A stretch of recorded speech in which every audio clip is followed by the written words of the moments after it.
Mazda's infotainment system, Mazda Connect 2.0, focuses on user-friendly design with a clean interface.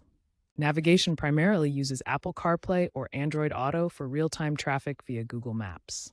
Native Mazda navigation with TomTom is also available. Bluetooth pairs with up to 5 devices for hands-free calls and audio streaming. For setup, pair your phone via Bluetooth or Wi-Fi for CarPlay, Android Auto. Wireless CarPlay and Android Auto are standard on newer models, eliminating cable clutter.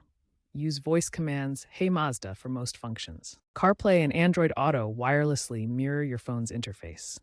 CarPlay emphasizes Siri for voice control, while Android Auto focuses on Google Assistant.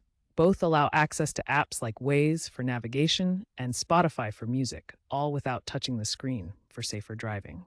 Future trends include increased wireless integration, AI-driven personalization for suggesting favorite routes, and over-the-air updates providing security patches and new features like enhanced voice recognition.